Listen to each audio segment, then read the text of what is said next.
सरहद के अंदर 3 सैनिकों के सिर काट के ले गए थे अमेरिका के आतंकवादियों और अमेरिका की सेना। जबरदस्ती आके तत्कालीन प्रधानमंत्री, तत्कालीन सरकार ने कई शक्तिशाली देशों से आग्रह किया कि साहब हमारे सिर वापस लौटवा दो, हमारी मदद करो, हमारे सिर वापस दिला दो, हमारी मदद करो।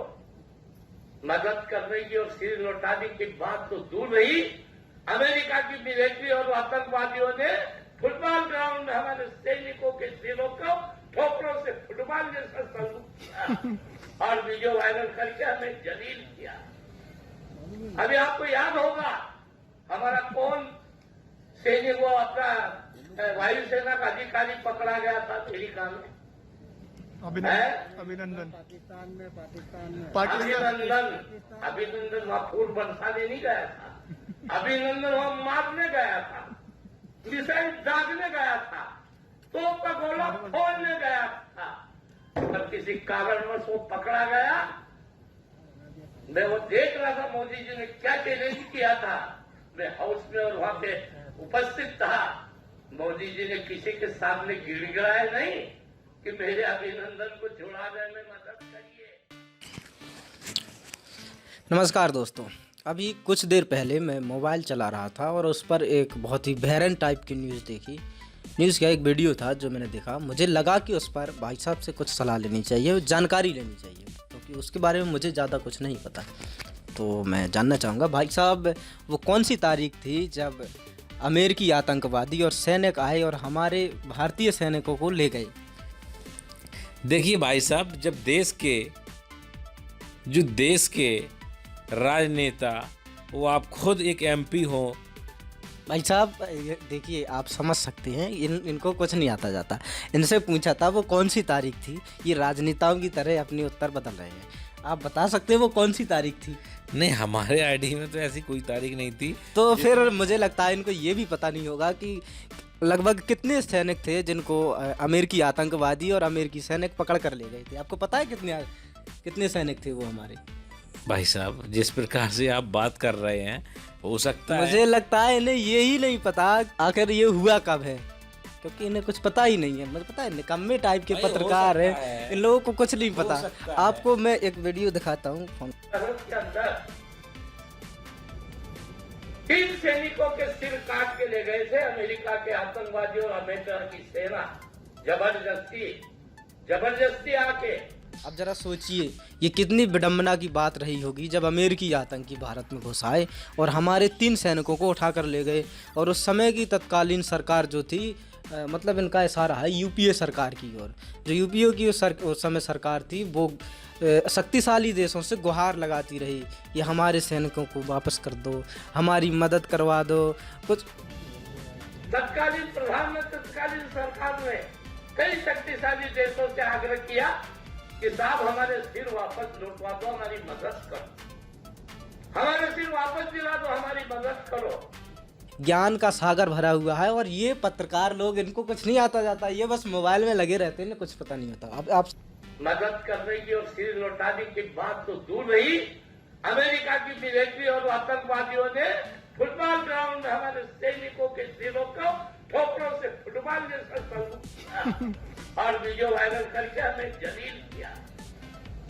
अभी आपको याद होगा हमारा कौन सैनिक, वो अपना वायुसेना का अधिकारी पकड़ा गया था अमेरिका में, अभिनंदन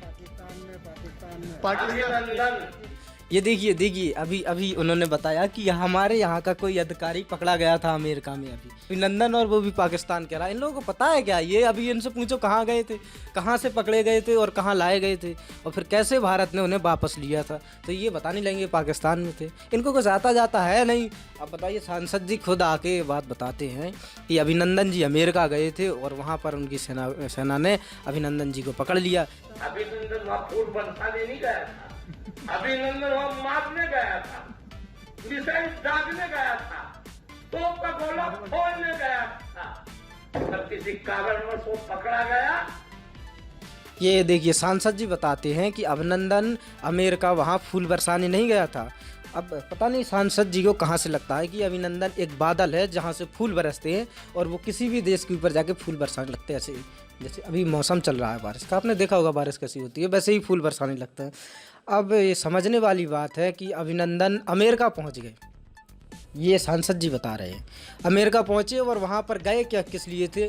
मारने के लिए। किसे मारने? अमेरिकी लोगों को मारने के लिए, बम गिराने के लिए, मिसाइल गिराने के लिए। अब पता नहीं सांसद जी कहाँ से भूल गए, नहीं तो बता देते कि ब्रह्मोस मिसाइल गिराने गए थे। मैं वो देख रहा था मोदी जी ने क्या चैलेंज किया था, मैं हाउस में और वहाँ पे उपस्थित था। मोदी जी ने किसी के सामने गिड़गिड़ाया नहीं कि मेरे अभिनंदन को छुड़ाने में मदद करिए। सांसद जी का कहना है कि मैं उस वक्त मौजूद था। अब मौजूद पता नहीं ये कहाँ मौजूद थे, पर ये मौजूद थे। और इनका कहना है कि अभिनंदन जी को वापस लाने के लिए मोदी जी किसी के सामने नहीं गिड़गिड़ाए, मतलब अमेरिका के सामने नहीं गिड़गिड़ाए, क्योंकि मोदी जी को ये पता था कि मैं बहुत शक्तिशाली हूँ और अमेरिका ने अभिनंदन जी को पकड़ लिया तो उसमें कोई बड़ी बात नहीं है, हम अमेरिका से वापस ले आएंगे। क्योंकि अभिनंदन अमेरिका में था, पाकिस्तान में थोड़ी था, इसीलिए तो ये सब हो रहा है। जिस प्रकार से आप ये जो वीडियो देख रहे हैं, तो क्या लगता है आपको, क्या भारत में राजनीति एक मजाक है? जो देश के एक बड़े पद पर बैठने के बावजूद भी अगर एमपी एमएलए इस तरीके के अगर भाषण देंगे, तो क्या लगता है भारत की राजनीति एक नहीं, ये गलत है। इस समय मौजूदा हालात जो हैं वो और सरकार जिसकी है भारत के अंदर, वो एक बहुत ही राष्ट्रवादी सरकार है। ये पूरी तरह से सेना का सम्मान करती है, इसमें कहीं भी सेना का कोई अपमान नहीं है। सैनिकों के साथ सर के साथ कोई फुटवार बनाकर खेले अपने देखिए भारतीय जनता पार्टी कितनी मजबूत है कि वो किसी भी तरह की भाषणबाजी कर सकती है। फिर भाषण में चाहे वो किसी का सम्मान करे या अपमान करे, उसे कोई फर्क नहीं पड़ता। जो भी राजनीति, जो भी पार्टियां। अब ज़रा सीरियस होकर मैं बता दूं कि जो व्यक्ति आपको भाषण देता दिखाई दे रहा है वो मध्य प्रदेश के धार महू से अभी वर्तमान में सांसद है। महाशय का नाम है छतर सिंह दरबार। अब देखिए, आप समझ सकते हैं दरबार जिसके भीतर एक ऐसा ज्ञान समाया हुआ है जो सीधे देखने से लगता है कि व्हाट्सएप और फेसबुक यूनिवर्सिटी और बीजेपी की जो सोशल मीडिया कैंपेन होता है वहाँ से आया हुआ है। इस तरह की बदतमीजी बिल्कुल भी बर्दाश्त नहीं की जानी चाहिए।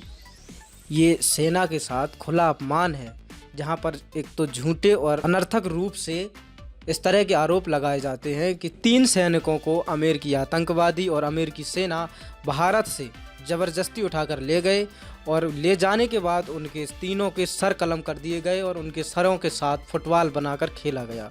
ये किस हद तक सही है, ज़रा आप सोचिए।